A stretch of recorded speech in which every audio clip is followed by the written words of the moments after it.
Ili kupata habari zetu kila siku, tafadhali bonyeza subscribe kisha alama ya kengele. Mbengo TV, we are the best. Mambo vipi mtazamaji wa Mbengo TV? Leo imekuwa ni siku nzuri ya kipekee. Tumekuja hapa, kuna jambo ambalo lilikuwa linaendelea. Tuko na ndugu yetu Sanecha Kiroboto. Atatuambia ni kwanza siku ya leo kuna jambo gani, lakini pia tutaweza kufahamu vitu vingi zaidi kuelekea siku ya tarehe 28 ambayo ataidadavua vizuri yeye mwenyewe Sanecha Kiroboto. Heshima yako blaza. Bwana poa, vipi ndugu yangu? Safi, kwema? Kwema kabisa. Sawa. Maisha yanaendeje? Maisha yanaenda hivyo mdogo mdogo. Sawa. Tungependa uambie wa Tanzania siku ya leo kuna kitu gani kiwa kinaendelea hapa? Leo ni press conference ya show yetu ambayo inakuja ya Mkongwe. Kuna show inafanyika hapa France Lance ambayo imeandaliwa na Diwaka na France Lance wenyewe wakiwa partner na Wasafi Media. Hii ni kwa ajili ya kuheshimisha Wakongwe ambao tulikuwa tumefanya muziki nyuma, tulifanya vizuri. Kwa hiyo Diwaka walifanya hili kwa sababu wanataka kuheshimisha watu ambao Wakongwe, ili watu ambao wameshatoka sasa hivi, wasanii wachanga wapate kujua, na pamoja na raia wengine, mashabiki wengine ambao ni wapya wapate kujua Wakongwe hawa ni Wakongwe walifanya vitu gani siku za nyuma ambao mpaka sasa hivi bado wapo hai na wanafanya muziki. Kwa hiyo hii ni azma yao kubwa, na ndio maana umetoona hapa kuna press conference hapa France Lance. Sawa. Na msanii wa kwanza ni wewe tarehe 28. Wasanii wengine tayari ushafanya, kama walianza na Dudu Sax, wakaja na TID. Mimi nadhani ni msanii wa tatu. Hii ni program ambayo itakuwa inaendelea na nadhani kila mwaka. Lakini kila mwezi wanakuwa wanaleta msanii mwingine. Kwa hiyo kwa kizazi changu mimi TID, Duli nadhani ni wale ambao tumeanza pamoja. Kwa hiyo watafuata wengine, wapo wengi tu ambao tulikuwa wote pamoja na wengi walifanya vizuri. Sawa. Tarehe 28 umewaandalia nini sasa watu ambao watakuja? Tarehe 28 ni hakuna kulala. Mtu chukua na nani mswaki kabisa huko. Na dawa mswaki. Huko tunaruka, tunakaa vizuri, tunaelimishana. Alafu basi kitu kikubwa ni burudani. Wamuone Mkongwe ambaye hajawahi kutumia live band, ya sasa anatumia live band. Mkongwe ambaye hajawahi kutumia live band sasa anatumia live band, na wamuone akiwa kwenye live band anakuwa mtamu kiasi gani. Washazoea kuona mtamu nikiwa kwenye Diamond Jubilee huko ninapofanya yale mashow natumia CD. Sasa waje wanione live jinsi muziki ndio wajua kama muziki wao muziki umetoka kwenye damu. Hapo nakuja kuwafundisha kitu fulani hivi amazing. Watalia sana. Hii sauti sione na koloma, sikolomagi mimi. Walimeenda mchuzi funza. Kwa nini Mkongwe umeamua tarehe 28 utumie live band? Nimeamua kwa sababu hii ni international level. International level hii inaenda duniani. Mara nyingi angalia muziki mingi inafanyika Ulaya.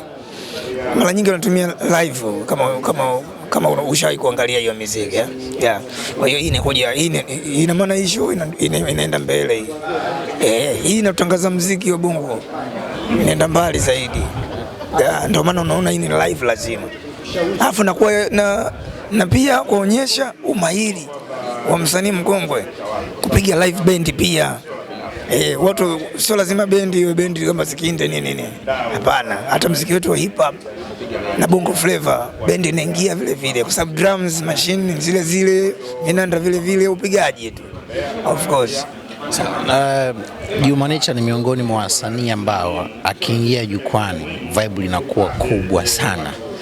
Ni miongoni mwa wasanii ambaye kwa kiasi kikubwa umekuwa na nguvu ya kuamsha mashabiki wanavyokuwa jukwani. Unahisi ile vibe ya Juma ya miaka kadhaa ya nyuma na kuelekea tarehe 28 hiyo vibe unahisi itakuwa zaidi ama itakuwa ni kiwango kile? Hii inaenda international zaidi. Kwa sababu ujue hii unavyokuambia international, kwanza watakuja watu wengi sana kutoka nchi za nje. Usijui, unanielewa? Usichukulie hivi sasa hivi hapa tunavyoongea unaweza kuona kama kimchekea. Hichi ni kitu kikubwa mno. Kikubwa sana. Sio ile kusema kwamba labda tungapeleka uwanja taifa. Huu ndio kwanza mwanzo unaanza. Kama umemsikia mkurugenzi alivyoongea hapa na nini Mr. Msanii wangu alivyoongea. Amekwambia kwamba hii ndio kwanza tumeanza. Na tutapokwenda kadri siku inavyozidi kwenda huko mbeleni itakuja All Stars sasa. All Stars ina maana wote ambao tumeperform hapa. tuna perform hapa, tutakuwa pamoja, itakuwa kitu fulani kama fiesta fulani hivi. Nimetolea mfano tu na kitu kama hicho, ushanielewa? Kwa hiyo huu ni mwanzo kama alivyosema mheshimiwa.